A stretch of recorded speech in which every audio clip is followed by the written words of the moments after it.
Ravi de vous retrouver sur le plateau de Lady vous écoute. Aujourd'hui, je suis particulièrement heureuse de recevoir des entrepreneurs des diasporas africaines et caribéennes, car on sait qu'il y a bien évidemment un lien entre l'Afrique et la Caraïbe et nous allons en parler d'une manière tout à fait efficace, puisque quand même l'entrepreneuriat, c'est l'endroit où il y a des sonnantes et des trébuchantes. Merci de les recevoir avec nous. Nous allons commencer par vous, monsieur, puisque vous êtes le seul homme sur le plateau. Vous êtes Greg Sialek, bonjour. Bonjour.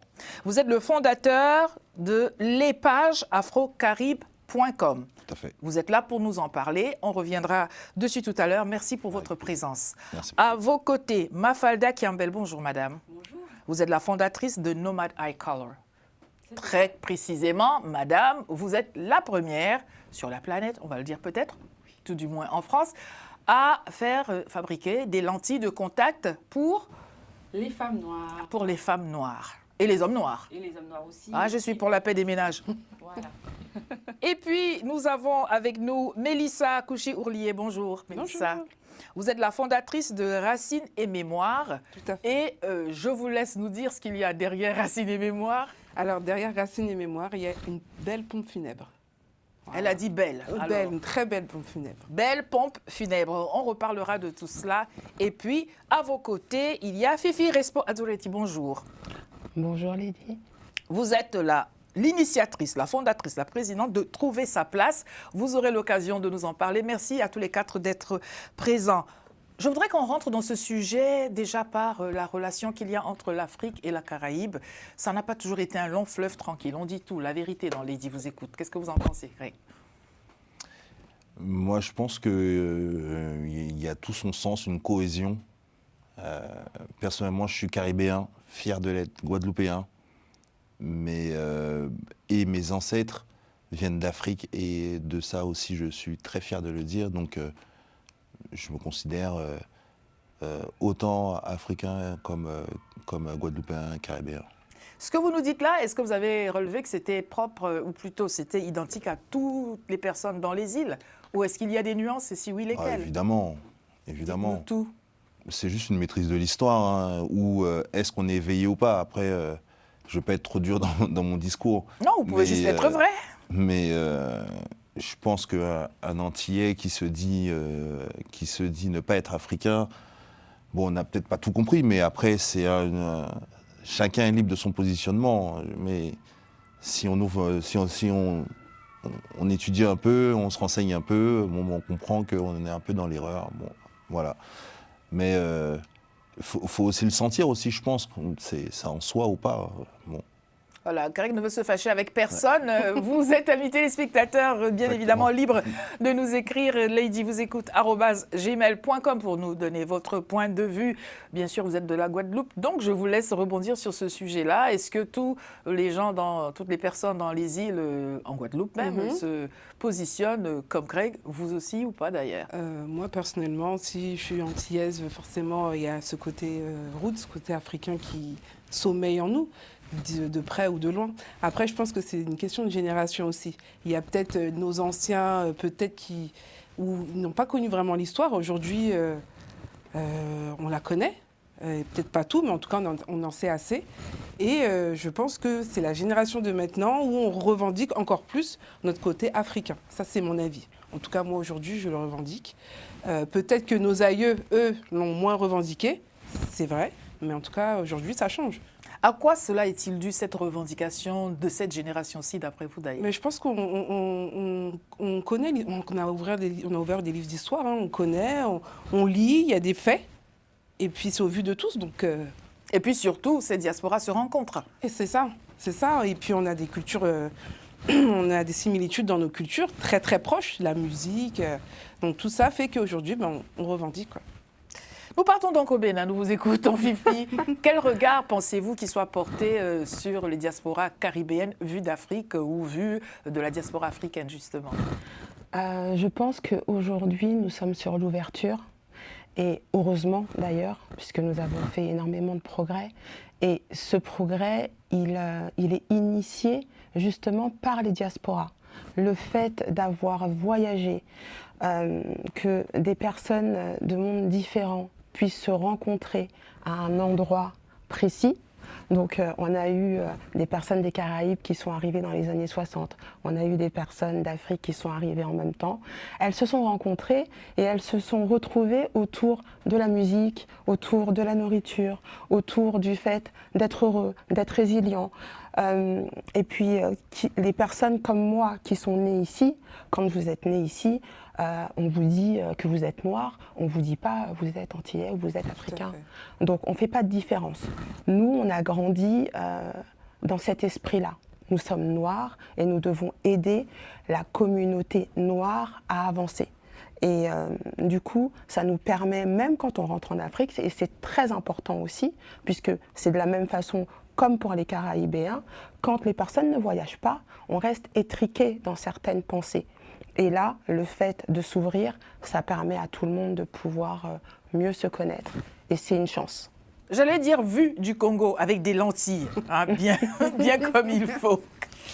Parlons du regard qui est porté sur les diasporas afro-caribéennes. Alors, moi qui suis née, je suis née à Genève, je suis née en Suisse et je me suis installée à Paris, ça fait maintenant 4 ans.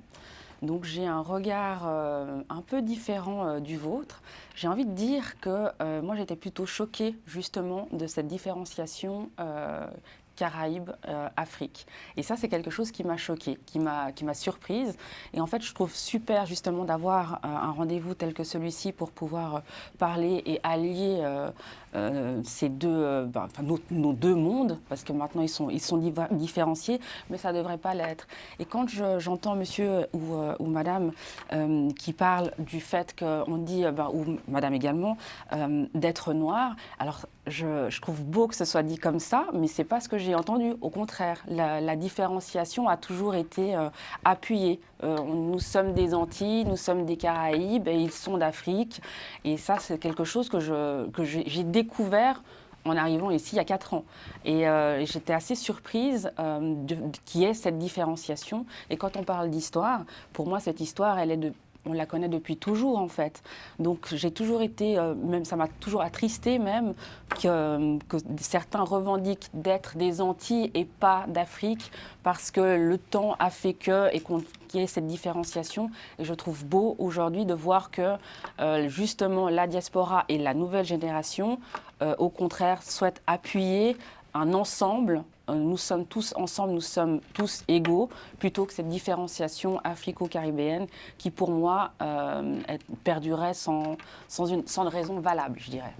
Et donc, quand vous êtes en Suisse, vous disiez, sur la personne venue du Congo, ou originaire précisément du Congo que vous êtes, est-ce qu'il y avait des questionnements ou pas du tout? Il n'y en avait pas du tout. Il n'y en a pas du tout. Il y a une différence assez forte sur la vision de la diaspora en Suisse et la vision de la diaspora en France. À quoi cela est-il dû? Ah, je ne sais pas. La politique, je pense. La politique, les problèmes sociétaux que la France vit actuellement. Oui. Et c'est très, très, très prononcé. Il y a moins de différenciation culturelle. Alors, c'est 10 fois plus petit, je vous l'accorde. Mais il y a moins. Et 10 fois plus aisé. C'est-à-dire oui, alors ça, c'est. Alors, je mets un point d'honneur. Non, alors, je mets un point d'honneur, parce que ça, c'est vraiment quelque chose qui perdure. C'est difficile pour tout le monde. Une personne avec un salaire moyen en Suisse, c'est autant compliqué qu'une personne avec un salaire moyen en France. En Suisse, il y a des frais obligatoires qui ne sont pas les mêmes qu'en France. Donc, cette idée reçue, il faut arrêter avec ça.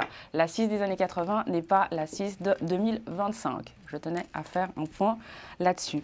Mais en termes de vivre ensemble, la ségrégation est moindre en Suisse que je peux le constater en France, et je trouve ça assez triste de constater. Après, pour revenir à ce que... Revenez. Je suis d'accord avec ce que tu dis. En France, en tout cas...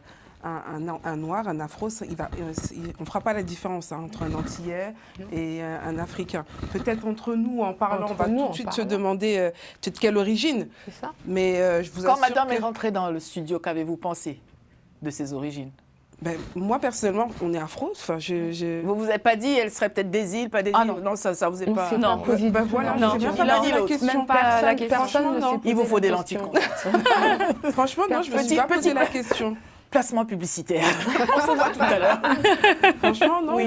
En France, et peut-être pour la communauté européenne ou que sais-je, un noir, c'est un noir. Hein. Il n'ira pas savoir s'il est des anti. À rayures, à petits pois. Non, je pense Quoi pas. que ce soit. Oui, Et c'est peut-être ça bien. qui nous unit, parce Bien qu'on est, sûr. en fait, on est dans le même. On est dans le même bateau. Ouais, je Dans la voulais même pas cale dire de bateau. Je voulais pas Je dire voulais pas bateau, dire mais bateau. je voulais Mais pas dire voilà, bateau on est parce que dans c'est le une même mauvaise truc, quoi. J'assume mes explication. propos. Dans la même cale de bateau. Moi, j'avais Mais oui. 18 ans, j'étais assise dans les transports quand même. Et un monsieur, juste avant de sortir du métro, me regardait tout le temps du trajet. Au moment de sortir, il me regarde, il me dit « Pourquoi vous nous avez vendus ?» Ouais, non, mais. Et il est sorti. Et moi, d'abord, je n'ai pas compris. Je n'ai pas compris de quoi il parlait. Et après, je me suis posé la question 350 fois avant de me dire « Ah oui, mais c'était tellement loin de ma petite tête camerounaise de comprendre qu'un monsieur, une personne, j'étais perdue. Donc c'est en un fait. Antillais qui vous a dit ça. Si vous me le dites. Non mais je vous pose la question. Bah, c'est certainement pas un Africain. Alors, moi, je voudrais rebondir sur ce que vous disiez. Peut-être en termes de superficie, peut-être qu'en termes de communauté, je ne sais pas, hein, je ne connais pas la Suisse, mais peut-être qu'il y a moins de... La communauté noire est peut-être moins importante, je ne sais pas. Alors justement, Et pour c'est ça, peut-être... C'est peut-être pour ça que il n'y a peut-être pas... Mais je pense, moi, qu'il est important, sans que ce soit une question de séparation, je pense qu'il est important également de revendiquer ses origines. Parce que la manière de vivre... Revendiquer ou Mais je sais pas. assumer ou paisiblement assumer, Parce que revendiquer, c'est comme si- assumer paisiblement. Moi, en soi. En soi, j'ai des amis qui sont de partout, notamment de la Caraïbe. Moi, je fais tous les concerts de Kassav. J'ai aucun problème avec ça. Que Et- les concerts de Kassav. Non, pas que Kassav. J'ai mais- entendu que. Non, je fais tous les concerts de Kassav. Et j'écoute du zouk, j'écoute du groka. Enfin, on est. Pour moi, j'ai- finalement, on s'est rapprochés. Voilà, Enfin, on je s'est pense vraiment qu'on s'est rapprochés. Et il y a effectivement quelque chose qui existe, je suis d'accord, c'est il y a des personnes qui font une différence en disant afro-descendants et qui disent que les afro-descendants sont les Antillais et qu'après, il y a les personnes qui sont d'origine africaine. Ça, moi, je l'ai déjà entendu et je trouve effectivement que ça ne permet pas d'avancer. Mais en règle générale, on est plutôt, nous, sur du rapprochement. Nous qui avons grandi et vécu ici, on est plutôt sur du rapprochement et pas sur la division. sur la division. Donc je me demandais si c'était une question peut-être de population qui était moins importante ou autre, ou quelque chose comme ça. Qu'est-ce qui peut l'expliquer? Alors non. Le compte en revanche, Suisse fait la différence. Ouais. Je radote, mais bon. Ça peut changer la donne tout de même. Alors, j'ai quand même précisé que c'était petit. En revanche, non, la communauté, la diaspora africaine, notamment congolaise, est extrêmement présente en Suisse. Je crois qu'on est la deuxième diaspora la plus élevée de toute la Suisse. Donc, je vous assure que non. De plus, j'ai quand même vécu dans plusieurs villes et différents pays dans le monde. J'ai juste appuyé que c'est un constat, une émotion, ça reste personnel. Ah, Mais c'est pas des statistiques. C'est pas des statistiques, qu'on s'entende bien. Mais ça va être dit de cette manière. Les afro-descendants, ou alors on peut avoir des... Oui, mais nous, les Antillais, nous sommes... Alors il y a cette différenciation que j'ai trouvé triste, que j'ai pu entendre souvent. Maintenant, ce que justement j'appuie, c'est que je trouve beau et que c'est une bonne chose de voir que justement cette génération-là, ici présente, ne fait pas cette différenciation et au contraire s'allie, s'entraide pour avancer dans une union. Et c'est ça que... Et quelle union en union, première voilà. partie d'émission, vous l'avez entendu, nous étions là en train de planter le décor. Et donc, ce sont des entrepreneurs, figurez-vous, qui sont sur le plateau ou pour le moins qui ont une vision de l'entrepreneuriat de ces diasporas respectives. Et bien évidemment, pour faire affaire, il faut pouvoir se connaître, se comprendre et un tout petit peu tour de civilisation. C'était ça l'objet de cette première partie. Et donc, nous allons rentrer, puisque vous avez la parole, je vais vous la laisser. Je vous présenter comme donc la fondatrice de Nomad Eye Colors. Je vous laisse nous en parler. Pourquoi des lentilles de contact? Pourquoi pour les femmes noires Les hommes aussi, j'ai un peu bousculé. Nous vous écoutons.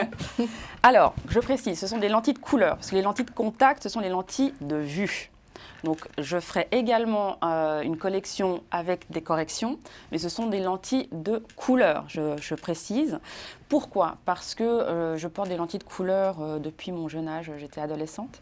Et malheureusement, Qui les gammes de avait couleurs- fabriqués, ces lentilles? Alors, Pas il y a déjà différentes... On peut les citer ? vous? Oui. Alors, il y a des marques comme Fresh Look, ou alors Donc, elles Aeropix. existaient Oui, déjà les lentilles de couleur existent depuis que depuis que vous en portez. depuis mon adolescence, en tous les cas. Voilà, aujourd'hui, j'ai plus d'une quarantaine d'années et j'ai commencé à en porter, j'avais 14 ans. Et donc, ce que vous apportez, le plus, c'est quoi la différence C'est qu'elles d'avec ce qui est elles existant? sont naturellement adaptées à notre carnation. Jusqu'à maintenant, toutes les lentilles de couleur n'ont pas été pensées pour les peaux noires, les peaux mates, les peaux foncées, les peaux de la diversité. Elles n'ont pas été pensées pour. Vous aviez des lentilles aux yeux verts Et, quand vous aviez 14 ans? Alors, ouais, alors je portais des bleus à l'époque. On allait dans bleus, l'extrême. hein, On était dans un extrême. Oui. Donc voilà, puis ça portait une petite touche. Et puis il y avait le côté Naomi Campbell. Voilà, on a l'influence d'une ado qui cherche à avoir une ressemblance. Voilà, c'était la grande top modèle de l'époque. Donc les lentilles de couleur. Et puis d'ailleurs, il y a eu tout un effet de mode de beaucoup de femmes de couleur qui portent des lentilles de couleur. Et je trouvais dommage parce qu'à chaque fois que je voyais un modèle et que j'achetais ce modèle, il ne correspondait pas, il n'avait pas l'effet escompté.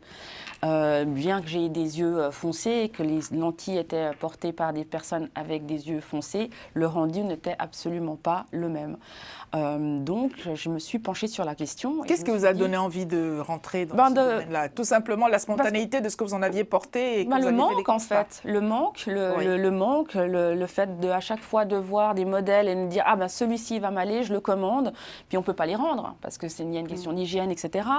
Ça a un coût, donc je compte pas le nombre de lentilles de couleur que j'ai achetées et qui ne m'allaient pas, où j'avais un effet un peu serpent, reptile, ça donne un côté reptilien qui est extrêmement faux. Et je me dis mais quand j'ai mes copines blanches qui les achètent et qui les portent, et ben on se pose la question, c'est ses yeux, c'est pas ses yeux. Alors moi tout de suite, on voit C'est pas que les siens. c'est pas les siens. Mon père disait que la beauté est dans les yeux de celui qui regarde. Voilà, aussi. Mais c'était pour moi vraiment me dire qu'on peut également avoir d'être à part égale en fait. On est sur cette question d'égalité dans plein de domaines. Aujourd'hui, on parle de wokisme, mais on est dans cet éveil culturel et je pense qu'on a le droit dans tous les domaines, de la beauté également, de ne pas avoir d'écart. Il y a Rihanna qui a créé sa gamme avec sa marque Fenty où elle a créé les 50 palettes de couleurs. Il a fallu attendre Rihanna pour que ça puisse se passer. Et pourtant, depuis que je m'en souvienne, quand j'essayais de me maquiller, on n'avait pas les teintes, on n'avait pas les bons fonds de teint, on n'avait pas... Il fallait accepter d'avoir du talc. Exactement, il fallait accepter Bon. blanche, grise. Donc voilà, et donc l'idée est venue de pourquoi pas trouver le moyen d'avoir aussi nos lentilles. Donc, ça a été un long travail en laboratoire, plus de 2 ans, mais on y est arrivé. Voilà. Écoutez, le moins qu'on puisse dire, c'est félicitations. Merci. Cela vous parle-t-il? Parce que nous voyons donc là qu'on est parti de la question, disons-le, culturelle, pour ne pas dire identitaire, ça y est, le mot est sorti, vers la quête de solutions, devenir pourvoyeur de solutions au regard des constats culturels, interculturels qui sont faits. C'est une véritable piste qui a du sens, de la légitimité, et pour ne rien gâcher, qui permet de gagner de l'argent. Soit je vous tire mon chapeau, c'est une très belle idée. Et puis moi, je soutiens tous les projets qui vont dans le sens de la diaspora. C'est-à-dire là, vous répondez concrètement à une demande, à un manque. Alors, je ne suis pas du tout amateur de lentilles. Moi, j'ai peur de mettre le truc dans mes yeux. Et tout. Moi aussi. Moi, faites rapprocher mes paupières, elles vont se fermer tout de suite. Mais j'aime beaucoup l'idée du fait qu'il y ait une réflexion pour proposer quelque chose qui nous corresponde beaucoup plus et pour nous rendre plus élégants. Donc c'est top. Il n'y a donc pas que la peau et le cheveu. Madame, Monsieur. On peut aussi travailler sur d'autres aspects. Et donc, vous avez la parole, je vous la laisse sur les pages afrocaribe.com. Est-ce que, en sortant de ce studio, Madame et son activité vont figurer sur ce dont vous allez nous parler désormais? Ben, j'espère bien. Et puis, vous êtes tous bienvenus en tant qu'entrepreneurs. Qu'est-ce qui vous a donné envie de créer cela? Parlez-nous. Donc, les pages afrocaribe.com, c'est quoi? C'est un annuaire digital qui a pour mission de mettre en avant, de référencer un maximum d'entreprises, d'entrepreneurs, d'indépendants, et aussi l'aspect associatif. J'aime bien parler de ça parce qu'une association, c'est beaucoup d'accompagnement humain et de transmission aussi. Donc l'idée, c'est d'avoir notre page jaune à nous.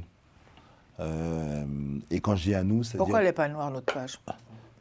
Pourquoi elle n'est pas noire? Je suis dissipée aujourd'hui. Oh, faut pas toujours m'écouter. J'ai mis un peu de jaune dans la charte graphique. Mais les pages Afro-Caraïbes, ouais, c'est notre annuaire à nous qui permet à un consommateur de trouver une prestation et un service, et il sait que lorsqu'il va sur ce site, s'il le souhaite, il consomme 100% noir. De la même façon que pour un annonceur, mettre son annonce sur le site Les Pages Afro-Caraïbes, c'est s'adresser à une clientèle qui souhaite consommer noir. Alors, je vous interpelle sur ce point-là, consommer noir, précisément. Qu'est-ce que c'est? Parce que dit comme cela, quelqu'un pourrait tomber de sa chaise. Un blond aux yeux bleus pourrait se dire quoi? Comment? Consommer noir, c'est encourager pour moi les entrepreneurs. C'est faire en sorte que demain, on ait des grandes entreprises, des entreprises viables. C'est aussi, de par ces grandes entreprises viables, peut-être optimiser ou faciliter l'embauche des générations qui arrivent. C'est de plus en plus compliqué, hein. Sans trop s'écarter. Moi, j'ai des stagiaires de la communauté qui galèrent pour trouver un stage. Pourtant, ce sont des gens diplômés et compétents. Et on parle de stage, on ne parle pas d'embauche. Donc, ça n'est pas du protectionnisme ou du communautarisme, mais tout simplement faire la courte échelle à ceux qui, sans cela, ne pourraient pas trouver... Je vais vous dire, on est comme une passerelle, si vous voulez. Oui. C'est pas du communautarisme, c'est un amour profond pour ma communauté. Voilà, je pense que... Sans haine pour toute autre communauté. Et exactement, vous me devancez. Le site Les Pages Afro-Caraïbes, c'est un site fait pour la diaspora en premier lieu, parce que c'est la diaspora que je mets en avant, l'entrepreneuriat, la force, les compétences, nos savoir-faire, le montrer au monde entier. Et aussi faire comprendre aussi aux autres, quand je dis aux autres, c'est aux autres communautés, que notre place finalement n'est pas que au McDo ni à la sécurité. D'accord, on a aussi d'autres compétences. Alors, il n'y a pas de sous-métier, je l'entends, il n'y a pas de souci avec ça. Mais on a aussi des compétences et on peut aller briser les plafonds de verre sans problème. Les murs de verre même déjà, tu vas pouvoir voir le plafond. Exactement. Et finalement, ce que je fais, j'invente rien en soi, parce que toutes les autres communautés l'ont fait. Elles n'ont juste pas mis une couleur au nom de la communauté, mais elles l'ont fait. Exactement. Ils ont créé un système qui fait que quelqu'un qui arrive d'ailleurs, de leur communauté qui arrive en France ou en Europe, et ben tout de suite il est accompagné, il sait à qui demander pour trouver un logement, il sait à qui demander pour monter son business, il y a un expert comptable, il y a un avocat, il y a voilà. Et ça se voit beaucoup, notamment quand on vit en Afrique, on voit bien que les communautés non africaines qui sont sur place ont des réseaux, sont organisés. Des réseaux culturels pour des événements, des réseaux pour faire de l'entrepreneuriat, quelle que soit l'origine. Et donc oui, c'est donc un coup de pouce à une communauté assumée. Tout à fait, tout à fait. Et j'insiste vraiment dessus. Les Pages Afro-Caraïbes, c'est pour les afrodescendants, mais en aucun cas contre les autres. Et au contraire, et donc ouvert à tous. J'invite les autres communautés à venir consommer chez nous. On consomme déjà chez eux depuis des générations.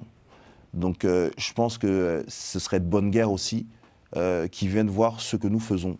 Donc, clairement, nos amis téléspectateurs qui nous regardent, ils devraient faire quoi? Aller sur ce site internet pour trouver un coiffeur, une personne qui fait des lentilles aux yeux de la couleur qu'il faut, Exactement, un bientôt. bon repas et tout. Une pompe funèbre.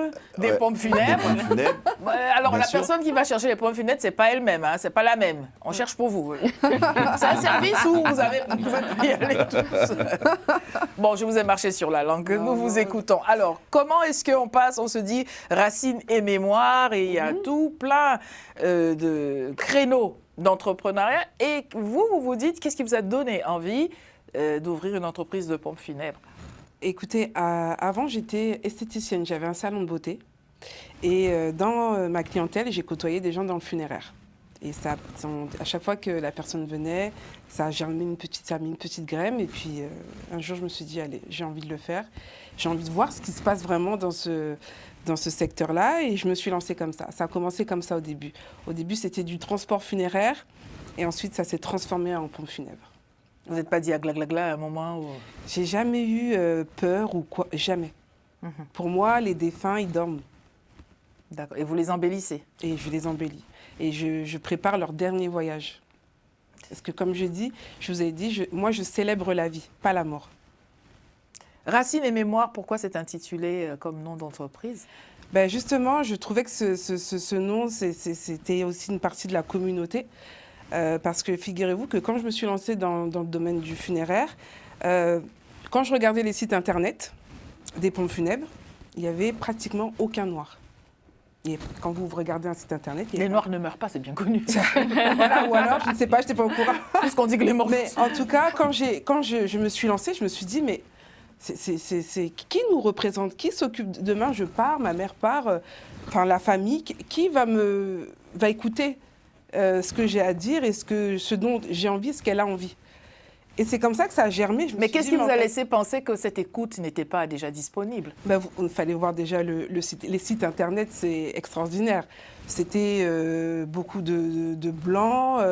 On ne se sentait pas représenté en fait. Mais est-ce que vous comprenez que, puisque nous sommes en France, que ça tombe sous le sens de représenter ceux qui sont là de manière spontanée, sans vouloir exclure. Mais, cette oui, bien émission. sûr, mais il n'y a Oui. pas que des blancs en France. Benetton donc.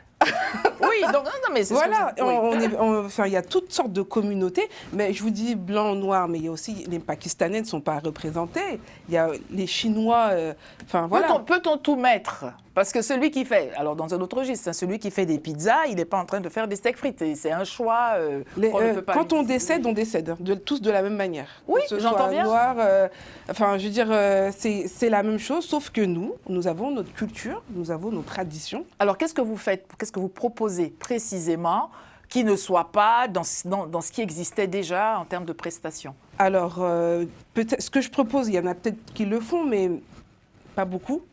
Moi, ce que je propose, c'est j'habille le cercueil, donc avec du linge, du capiton, ça s'appelle du capiton, en wax ou en madresse, ça dépend. Tout ça, c'est fait sur mesure par un artisan, afro aussi. On fait de la télétransmission, c'est-à-dire que si vous ne pouvez pas venir aux obsèques, nous, on met vos obsèques en live, donc que les personnes qui sont à l'étranger, qui ne peuvent pas venir, par exemple, peuvent assister aux funérailles via YouTube ou TikTok. On fait plein de choses. On a accompagné parce qu'il y a beaucoup de personnes âgées. Il y a des gens qui ne pouvaient pas se déplacer ou pas de voiture. On a mis un chauffeur privé à disposition des familles. On a mis En fait, ma pompe funèbre, elle est sur mesure. Vous avez un problème, vous voulez quelque chose, nous, on vous trouve la solution. Si je comprends bien, ça n'est pas donc que pour la communauté afro-caribéenne, mais comme vous l'avez dit, un Pakistanais, un Chinois, Oui. quelles que soient les origines, Quelles que soient. vous ciblez l'approche culturelle, c'est cela? Exactement. Moi, on aime tout le monde, on veut tout le monde dans notre pompe funèbre. Mais c'est vrai que de par ma culture, et quand j'ai commencé, j'ai senti qu'on n'était pas trop représenté, en fin de compte, il y a mon ADN dedans. Je vous laisse réagir. Vous êtes juste à côté de madame. Ah, gla, gla, gla. Oui, je trouve ça très beau. Je trouve ça très beau de penser aux traditions, de penser aux coutumes, surtout quand on n'a pas les moyens de rapatrier le corps vers le pays d'origine. Ça, c'est quelque chose de compliqué. Il faut savoir que les générations précédentes, c'était compliqué de parler avec eux de contrat obsèques. Donc du coup, tous les frais tombent sur les vivants. Et du coup, ils n'ont pas forcément les moyens de rapatrier le corps. Mais par contre, et la famille qui reste au pays a vraiment besoin de participer et d'assister. Et je trouve ça vraiment très innovant et très intéressant. Et personnellement, si je savais, je l'aurais fait parce que j'ai eu le cas et, il n'y a pas longtemps, il y a 1 an. Et si je l'avais su, je l'aurais fait. Amis téléspectateurs, J'aurais fait appel à vos services. nous sommes donc tous des passagers, des étrangers de passage sur cette terre. Tout le monde a reçu un billet d'avion. Tout le monde sait la date d'arrivée parce que c'est marqué sur notre billet d'avion qui s'appelle l'acte de naissance. En revanche, la date du retour, nous ne la connaissons pas. Mais ce que nous savons, c'est qu'il va falloir partir. Quand, on ne sait pas. Comment, on ne sait pas.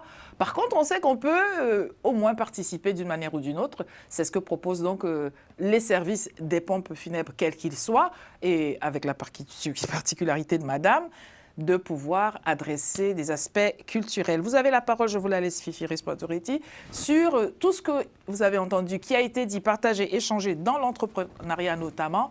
J'aimerais bien vous laisser réagir aussi.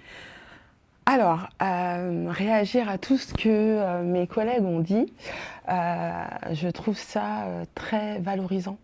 Et je suis très fière en fait que nous puissions montrer aux générations futures nos talents. Que nous puissions, et moi je travaille là-dessus, c'est valoriser les talents, permettre aux jeunes de trouver leur place, aux jeunes ou aux personnes en reconstruction, puisqu'on peut tous avoir des accidents de vie et du coup devoir tout recommencer.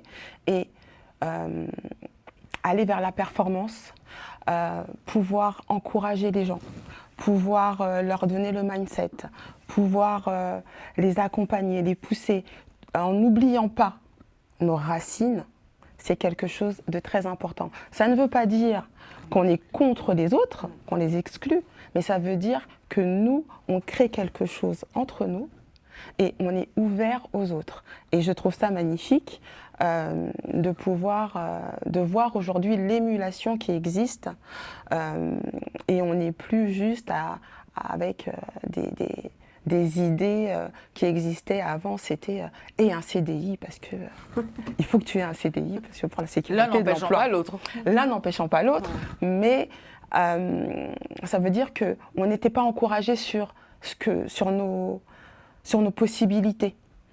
Or, chaque personne a des possibilités, des talents à mettre en œuvre et il faut pouvoir les exploiter. Et il faut pouvoir les encourager. Et là, moi, je suis très fière d'être entourée de personnes qui ont été jusqu'au bout de leur projet, de leur idée. Parce qu'une idée, il faut la concrétiser. Si on ne la met pas en œuvre, ça reste juste une idée. Et il faut passer à l'action, il faut prendre le risque. De peur de l'oublier, si vous prenez cette émission en retard, à mi-parcours de notre discussion, je voudrais remercier déjà le Cercle Mandela qui vous a pour la plupart redirigé sur ce plateau, en saluant M. Serge Mambo. Et je ne voudrais pas manquer de vous préciser que c'est Moustapha Kanté qui réalise cette émission. Je voudrais donc que nous puissions parler quand même de l'entrepreneuriat. On a eu un petit échange au téléphone, vous et moi, où nous disions, où je disais, j'assume mes propos, le tout n'est pas d'aller vers sa communauté pour trouver des biens et des services. Encore faut-il qu'il y ait de la compétitivité. Et là-dessus, sur des fois la forme ou le fond, je disais que ça pêche, je l'assume. Vous me disiez que non. Vous avez le droit de nous interrompre. Alors finalement, non. Je pense qu'en termes, on parle de compétitivité et non pas finalement de niveau qualitatif. C'est un tout. Je vous donne un exemple tout simple. J'ai un annonceur qui est sur les pages Afro-Caraïbes, que je salue d'ailleurs, qui est imprimeur, qui a une imprimerie avec ses locaux, les machines, etc. Et j'ai commandé, j'avais besoin de matériel publicitaire au nom des pages Afro-Caraïbes. Et évidemment, j'ai jeté un coup d'œil sur ce qu'il faisait, sur son site, ses tarifs. En même temps, j'aime bien j'ai fait un petit benchmark, j'ai regardé sur un des plus connus, hein, qu'on trouve directement lorsqu'on tape imprimerie, etc. Vistaprint et compagnie, sans les citer. Et finalement, il y a une différence de prix.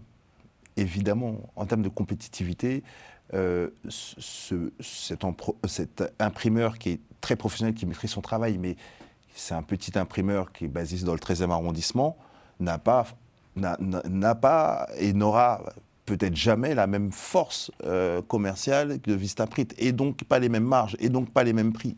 Et donc pas les mêmes qualités de service. Non, pas forcément. Pas forcément. Moi, j'ai commandé mon matériel chez lui. Pardonnez-moi, est-ce que ça veut dire qu'il faudrait, quand on fait ce choix personnel de consommer dans telle ou telle communauté, d'accepter, d'endosser une partie des charges? C'est là où je veux vous emmener. Oui. C'est que être compétitif par rapport à des gros groupes, pour l'instant, c'est difficile. Très peu d'entreprises noires savent le faire, parce qu'on n'a pas de grosses entreprises noires, réellement, des mastodontes. Qu'est-ce qui manque pour qu'il y en ait? Il manque ça. J'ai de vous dire, de façon numérique, la diaspora se suffit pour faire vivre les entrepreneurs. D'accord ? C'est-à-dire que si on prenait une vraie décision, c'est-à-dire de consommer pour nos biens, pour nos services et prestations, au moins 50% de ce que l'on consomme, on essaie de le consommer dans des entreprises noires. Vous verrez des grosses entreprises qui vont grandir. Donc, même si vous ne portez pas de lentilles de contact, ça va être les fêtes, achetez-en, proposez-les, essayez-les, sait-on jamais, mais en tout cas, l'acte d'achat aura fait la différence. Absolument. Et puis, à un moment donné, on deviendra compétitif. D'accord ? Très bon point. À un moment donné, on deviendra compétitif. Dans combien de générations ? On ne peut pas demander à une petite entreprise du coin de la rue d'être aussi compétitif que le mastodonte chinois ou français. Voilà. Et sous couvert de cette petite différence d'euros, dire que je ne soutiens pas les miens, je vais là-bas parce que j'économise 4-5 euros. À un moment donné, c'est son proposition ou pas. C'est donc un achat militant. Exactement. Et sans partir dans du militantisme offensif, agressif. Et sans revendication. Voilà. Sans revendication identitaire, c'est ce que vous voulez dire. Il y a une forme de revendication identitaire, certainement, parce qu'on est fier, et je pense qu'il le faut, et on se dit que... et on prend conscience qu'on a des talents, on a du savoir-faire, et il faut faire vivre ce talent, ce savoir-faire. Alors, madame, oui, je me permets. Allez-y, je vous prie. Je trouve que c'est un très bon point que vous soulevez, et c'est vrai, c'est un constat, et c'est vrai qu'on dit c'est une super nouvelle. Alors il y a ce restaurant-là afro-caribéen où il y a cette nouvelle marque. Mais derrière, ça ne va pas suivre. Alors non, c'est trop cher. Non, moi je veux pas. Mais par contre, quand il s'agit d'une marque qu'on ne citera pas ici. Voilà, mais on va dire une marque européenne, américaine ou quoi que ce soit. Qui coûte la peau du dos. Et bien là, il n'y a aucun problème, on va aller acheter, on va remplir le panier, le mascaratel ou le baume, on va en acheter 3, mais c'est une consoeur ou un confrère qui fait même mieux, on va pas se dire automatiquement qu'on va aller acheter. On va se dire, c'est une bonne chose, mais derrière, c'est pas l'action qui va être faite. Mais qu'est-ce qu'il faut faire ? Je ne sais pas. Que faut-il faire pour déclencher cette spontanéité ? C'est là où je viens justement. Attendez, je me permets de terminer, parce que c'est là où je n'arrive pas à comprendre. C'est là où je n'arrive pas à comprendre parce qu'on va fortement dire il n'y a pas de ça dans notre communauté, il n'y a pas de ça, c'est toujours pointé du doigt, mais au moment où une personne de la communauté va faire telle ou telle chose, derrière, il ne va pas y avoir le soutien, et encore pire, même s'il y a quelque chose qui ne va pas, ça ne va pas hésiter direct à faire une vidéo pour descendre la marque où il n'y a pas cette entraide naturelle, spontanée. Et ça, je n'arrive pas à comprendre. Je me dis peut-être qu'ici, on va pouvoir Vous avez peut-être la réponse. Lady, vous écoutez gmail.com. Vous vouliez réagir. Oui, allez-y, mesdames. En fait, pour la diaspora, je pense que l'entrepreneuriat, entreprendre, c'est nouveau. On est aux prémices, on est au tout début. Les gens, ils n'ont pas encore confiance, en fait. Vraiment nouveau nouveau? Est-ce que sur le continent, on n'est pas un peuple qui entreprend déjà on entreprend, les gens étaient dans un cosmos, vous voyez, vous l'avez dit tout à l'heure, même dans le maquillage, c'était que les blancs, il n'y avait même pas pour nous en fait. Donc c'est tout nouveau pour moi.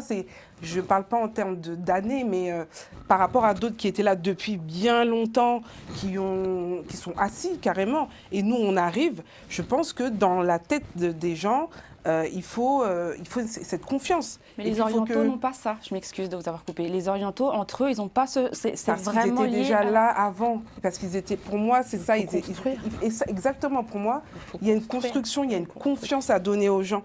Et plus on va vous voir, vous allez performer. Et effectivement, vous savez, moi, dans mon travail, j'en ai toujours fait 4 fois plus que les autres. Oui, ça, pareil.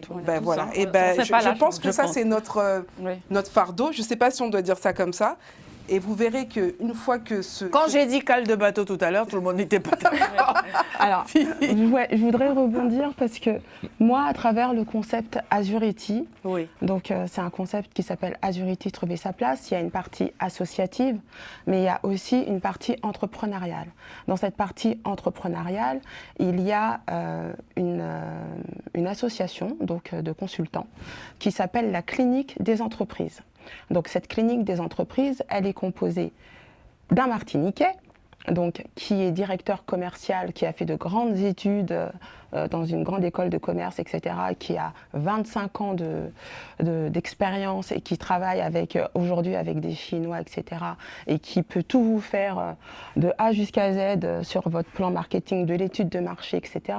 Vous avez une personne qui a 20 ans d'expérience dans le digital, qui va vraiment marquer votre identité visuelle pour qu'on se rappelle de vous. Parce qu'en fait, c'est pas juste avoir un site internet, c'est qu'il faut qu'on se rappelle de vous. C'est votre charte graphique, etc., etc. Donc, on a tout à construire. Et moi, je m'occupe de tout ce qui est performance, mindset, entrepreneurial, pour qu'ils puissent justement aller jusqu'au bout et faire des échecs, ce qu'on appelle échecs, hein.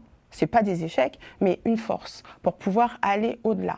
Tomber, relever. Les relever, les aider pour qu'ils rayonnent. Notre but aujourd'hui, c'est que nous puissions tous rayonner, que cette diaspora, cette communauté rayonne pour que nous soyons assis et que nous prenions place. C'est à nous de le construire. Si nous, on ne le construit pas et si on ne donne pas confiance à nos compatriotes, je vais dire comme ça, hein, on va pas y arriver. On ne va pas y arriver. Pourquoi? Parce qu'on est face à des entreprises qui existent depuis 50, 60 ans, qui ont des gros budgets publicitaires. Père et fils depuis 1800 quelque chose. Du coup, pas que. Il y en a beaucoup qui se lancent aussi, qui sont... Mais il y a aussi beaucoup de réussites. Moi, je connais énormément de gens qui sont sur un parcours de réussite totale et qui entreprennent. Et qui rencontrent pas, on n'a pas forcément des personnes qui viennent dire « Ah, c'est pas bien », des personnes de notre communauté qui viennent systématiquement nous descendre. Nous, ce que nous proposons à travers cette clinique, c'est vraiment un accompagnement. On travaille aussi avec d'autres partenaires pour pouvoir fédérer, parce qu'on a un problème quand même.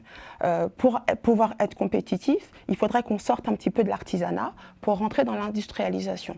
Et ça, c'est compliqué. Rentrer dans l'industrialisation, quand on n'a pas les moyens, c'est quelque chose de difficile. Donc, il faudrait qu'on puisse fédérer. Alors, je parle pour certains secteurs. Le secteur des lentilles, je ne pense pas qu'il soit concerné, mais en tout cas, nous, c'est ce que nous proposons aujourd'hui. C'est-à-dire, nous sommes des experts et là-dessus, nous aidons la diaspora, les entrepreneurs de la diaspora et les autres, hein, pas que, et les autres, à travers des cercles de parole, des ateliers et des accompagnements individuels et des accompagnements collectifs, à pouvoir performer et à pouvoir se rencontrer, à pouvoir s'entraider, parce que souvent on se sent seul quand on est entrepreneur. Et du coup, quand vous faites partie, quand vous êtes à plusieurs, vous êtes plus fort et vous pouvez aussi vous élever. Et ça, c'est quelque chose. Et je pense qu'on a quelque chose à faire en termes de communication très forte auprès de notre communauté. C'est pour ça que vous êtes dans Lady vous écoute. Vous vouliez prendre la parole. Oui, je me permets parce que je trouve hyper intéressant et je trouve que c'est extrêmement bien ce que vous faites. Moi ce n'est pas la première affaire que je lance. Et alors, je vais dire que j'avais un magazine et une galerie d'art. Cette question identitaire, elle ne s'est pas posée.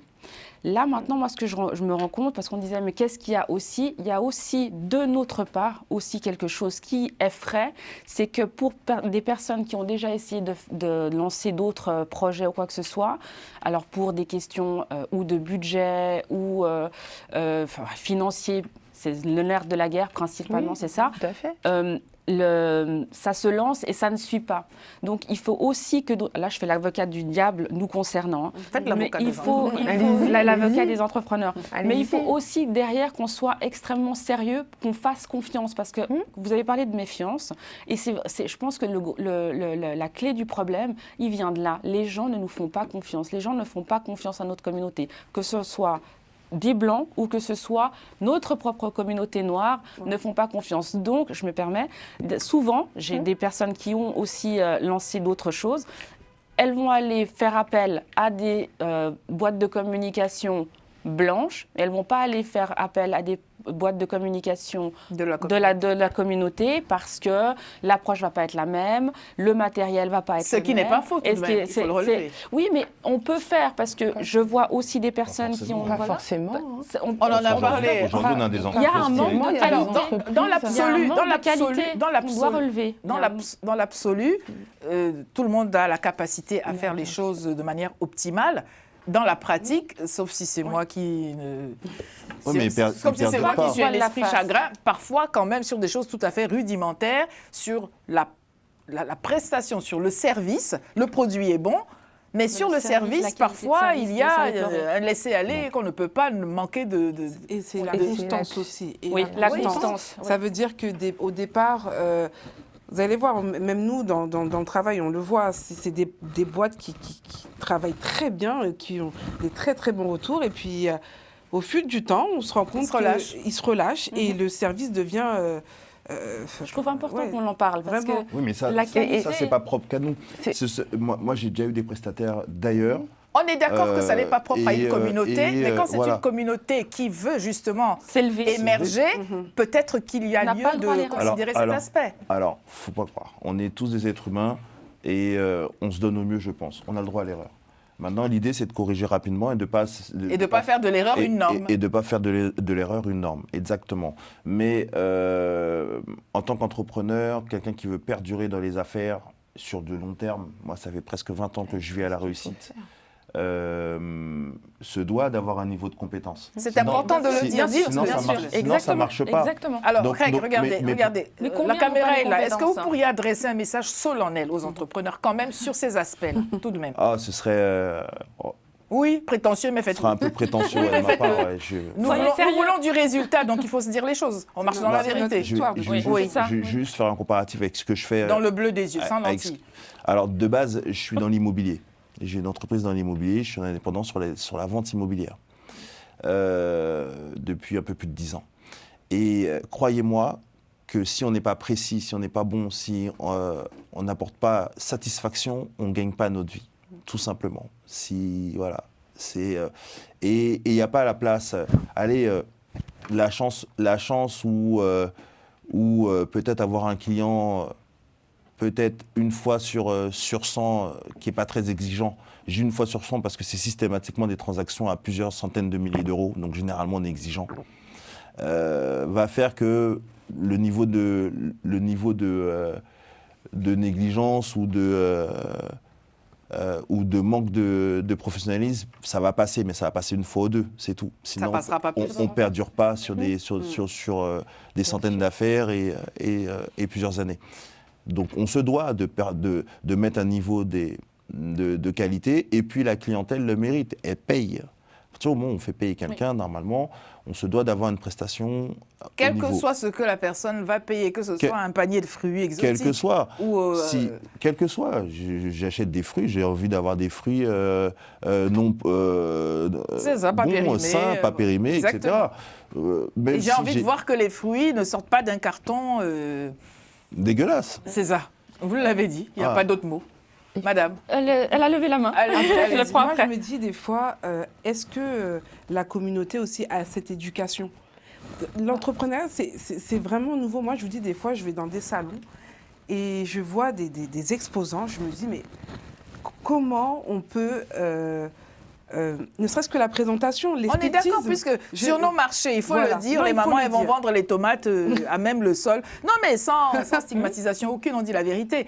Alors, pas par terre, sur le parterre, feuilles de bananier, je ne sais pas quoi, allier les visuel, tomates. le Voilà, visuel. voilà, c'est fait. Donc, et on reproduit ça parce que c'est exotique. Mais une fois qu'on a dit ça, il y a quand même des aspects sur l'aspect sanitaire Oui. auxquels il faut veiller. Je vous laisse finir avant de donner la parole. Mais au-delà de ça, par exemple, là, on parle de fruits, de légumes, mais quelqu'un qui veut vendre des vêtements, par exemple, ou des bijoux, on consomme avec les yeux. Et je trouve que des fois, je fais beaucoup de salons et c'est pas mis en valeur. Même la nourriture, même les stands de fast-food, ça donne pas envie. Et moi, je me demande, si moi je le vois, moi j'ai pas envie, je me dis mais les autres. Ouais. Et puis comme je répète encore, est-ce qu'on ne doit pas vraiment militer pour que les gens se forment? À un moment donné, il faut se former. Il faut que vous vous entendiez avec Greg qui disait qu'il ne faut pas pardon. non plus... voilà, il faut dire les choses. Donc, Non, mais- donc on est d'accord qu'il faut dire les choses. Vous vouliez Bien réagir. sûr. Oui. Oui, Il faut voir grand. Enfin, je veux dire, à un moment donné, ce qui se passe aujourd'hui, à mon avis, c'est une vision étriquée. C'est que on part toujours avec des prérequis négatifs. À partir du moment où on fait l'inverse, on part avec des prérequis positifs, on a une vision. Je pense qu'on ne peut pas être entrepreneur si on n'a pas une vision. Il faut avoir une vision et il faut avoir une vision de performance. Donc pour ça, il va falloir éduquer, et je suis parfaitement d'accord, éduquer, accompagner, former pour pouvoir aller loin et pour pouvoir toucher d'autres publics. Parce que si on ne vend qu'entre nous, ça ne suffit pas, parce que notre communauté, elle n'est pas suffisamment importante. Mais par contre, il faut que nous puissions être accessibles à tous et faire connaître. Aujourd'hui, il existe une multitude d'experts qui ont des réussites et qui donnent ce genre de formation et qui sont accessibles aux entrepreneurs. Et ça, par contre, c'est ça aussi qu'il faut valoriser. Ça veut dire que quand on va dans des salons et qu'on voit qu'elles nous servent dans des barquettes qui sont...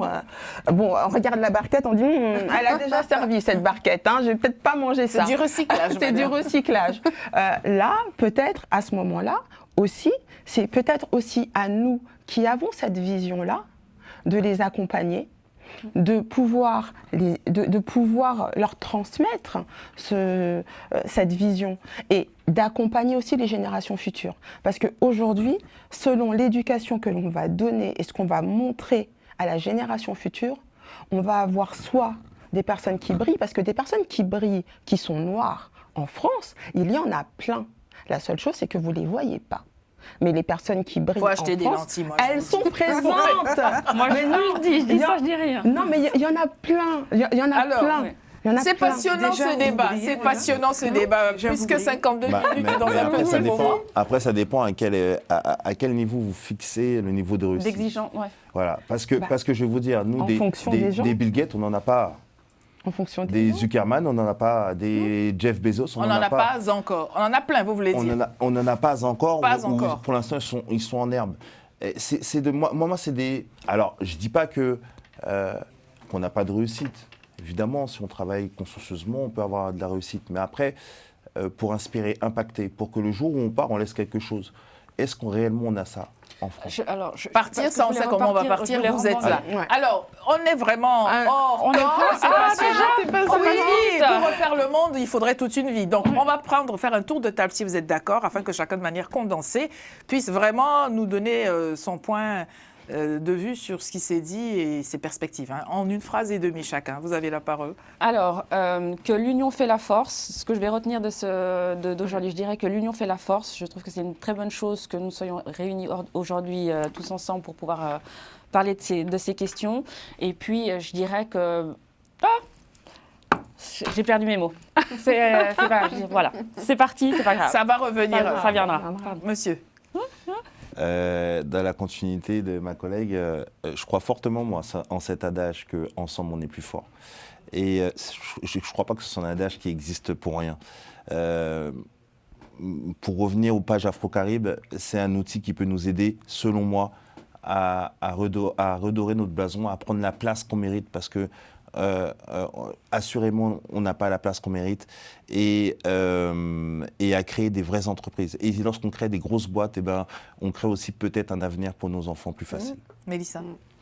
Alors moi, ce que je pourrais dire, c'est qu'il faut que les gens se forment. Formez-vous, performez, excellez dans votre domaine et restez constant. C'est très très important et soyez très bien accompagnés.